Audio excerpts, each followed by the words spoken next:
Yo yo yo, sobat kreatif, kembali lagi dengan saya Ketut Chandra di channel Chandra Sakti TV.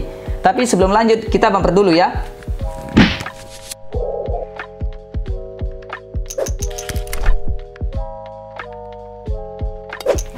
Di video kali ini saya akan unboxing salah satu gear yang biasa digunakan oleh para fotografi dan videografi ya, yaitu lensa.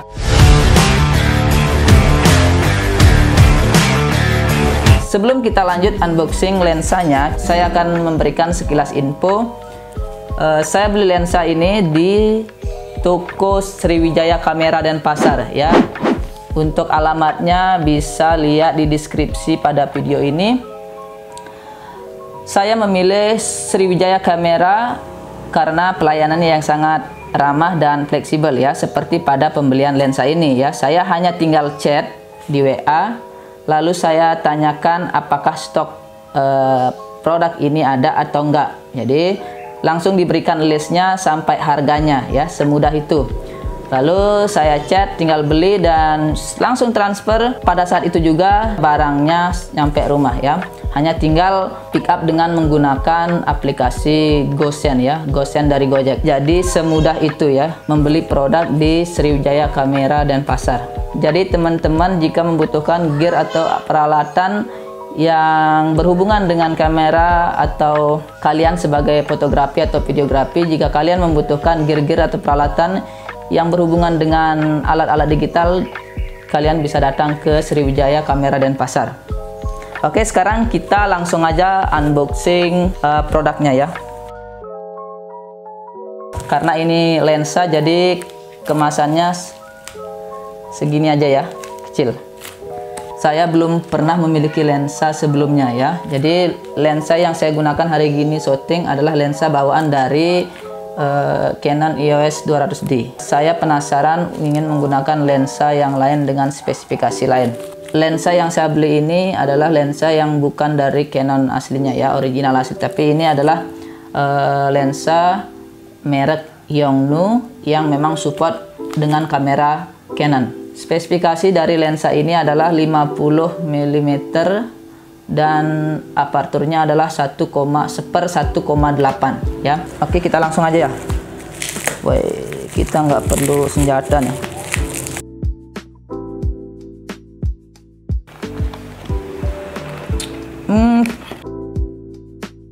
Ini adalah nota pembeliannya ya, Sriwijaya Kamera. Jadi lensa Yongnuo YN50 dengan diafragma 1/1,8 for Canon. Oke, ya dibanderol dengan harga 750.000. Oke, jadi bagaimana nanti untuk hasilnya dengan harga segini, nanti kita tes ya. Oke, ini karena lensanya fix, jadi memang kecil. Oke, jadi ini lensanya. Terus apa nih?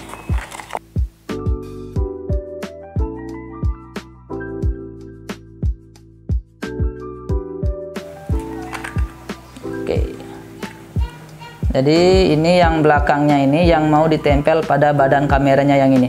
Ini ringan, simple ya. Jadi modelnya seperti ini. Oke. Kita buat sinematiknya dulu.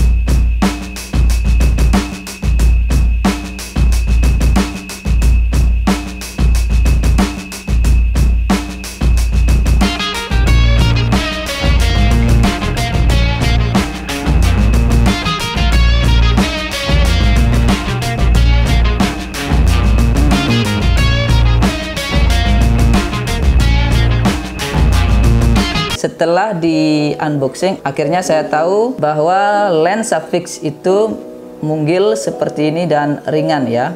Nah, untuk lensa Yongnuo ini fiturnya yang saya lihat di sini hanya ada switch A, F dan MF, yang artinya di sini ada untuk mengatur fokus, bisa di switch ke autofocus atau juga ke manual fokus. Jadi ketika kita ingin menyeting sendiri fokusnya seperti apa, jadi kita bisa pilih manual, atau mungkin kita males menyeting secara manual, kita bisa pilih yang auto fokus saja ya.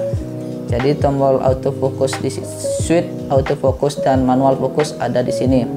Terus ada tanda merah, ini mungkin menandakan saat kita waktu memasang ke bodi kameranya ya, ke badan kamera. Oke, jadi produknya sesimpel ini ya, karena lensa. Supaya kalian tidak rugi ya menonton unboxing ini, tidak mendapatkan ilmu. Jadi kita mending langsung aja tes bagaimana perbedaannya ya jika menggunakan lensa Yongnuo ini dengan aperture 1/1,8 dibandingkan dengan menggunakan lensa kit bawaan dari Canon-nya, yaitu dengan focal length itu 18 mili sampai 55 mili ya, dengan aperture bukaannya berkisar antara 4 sampai 5,6 ya. Jadi kalian akan melihat perbedaannya. Oke, kita langsung aja.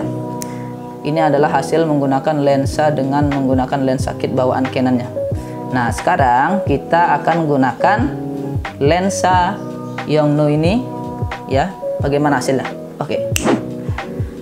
Oke, dan ini adalah hasil dari menggunakan lensa Yongnuo dengan nilai f 1/1,8 ya. Begini hasilnya ya. Jadi kalian sudah melihat perbedaannya ya. Jadi di belakang saya itu terlihat lebih bokeh ya, terlihat lebih blur. Nah, inilah perbedaannya. Dan ini sekarang saya menggunakan lensa kit yang bawaan dari Canon-nya, yaitu seperti saya bilang tadi, spesifikasinya adalah focal length-nya itu berkisar antara 18 mm sampai 55 mm dengan aperture atau diafragma nilai f-nya itu berkisar antara 4 sampai 5,6 ya. Ini hasilnya. Oke.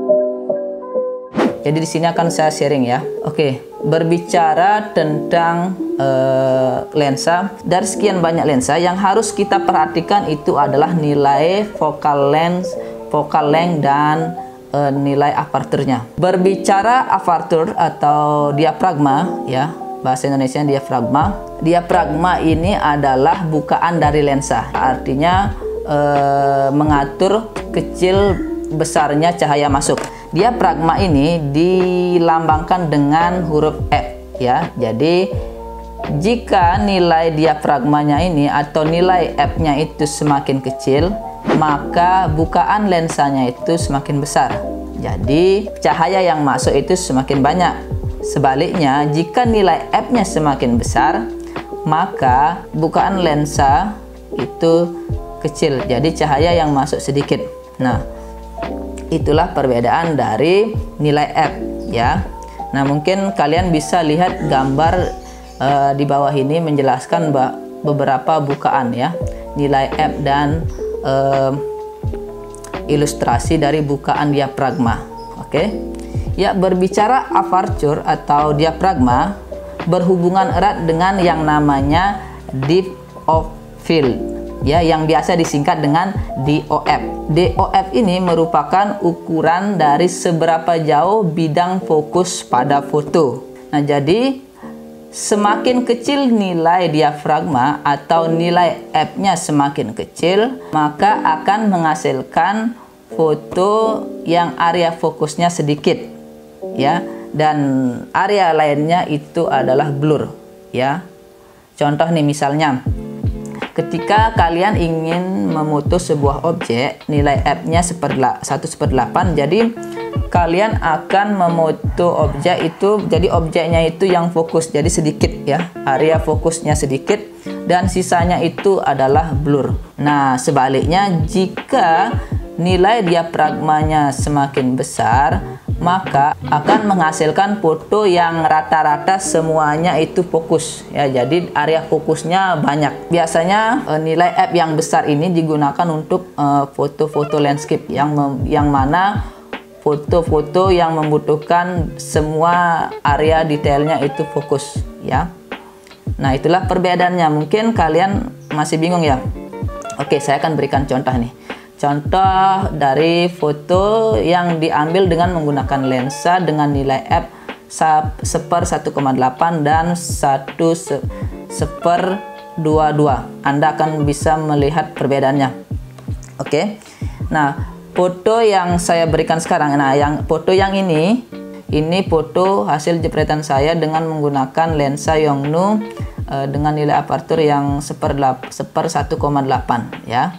Jadi yang fokus itu hanya mukanya saja. Nah, jadi seperti penjelasan tadi ya, teorinya bahwa semakin kecil nilai aperturnya, nilai f-nya, maka akan menghasilkan foto yang area fokusnya sedikit ya. Jadi sisanya itu adalah blur ya. Sedangkan jika kalian menggunakan dengan nilai aperture yang gede ya, maka hasil fotonya akan area fotonya semua akan rata-rata fokus ya. Oke, nah ini adalah hasilnya ya, yang tadi itu adalah hasilnya. Dan sekarang inilah hasil jika menggunakan lensa dengan nilai aperture yang besar ya, 22 misalnya. Ini saya ambil dari foto orang ya. Nah, jadi kelihatan semua area fotonya itu adalah fokus ya. Jadi rata-rata dengan menggunakan lensa menggunakan nilai aperture yang besar biasanya digunakan untuk foto-foto landscape ya. Oke, itulah perbedaannya. Jadi kalian sudah tahu kan bagaimana perbedaannya. Teorinya seperti itu. Ingat, intinya jika kalian menginginkan foto yang bokeh ya, yang blur, tuh carilah lensa dengan aperture yang kecil ya, nilai aperture yang kecil. Itu aja, simpel. Nah, itulah kenapa alasan saya membeli lensa ini ya. Jadi intinya saya menginginkan hasil foto atau hasil video yang bokeh ya. Jadi biar ngetren kayak fotografer yang senior ya. Oke, saya sudah berikan langsung contohnya. Mudah-mudahan sobat kreatif mengerti ya, mendapatkan informasi dari video ini ya. Mudah-mudahan bermanfaat. Oke, cukup segitu aja dulu. Salam kreatif dan sampai jumpa.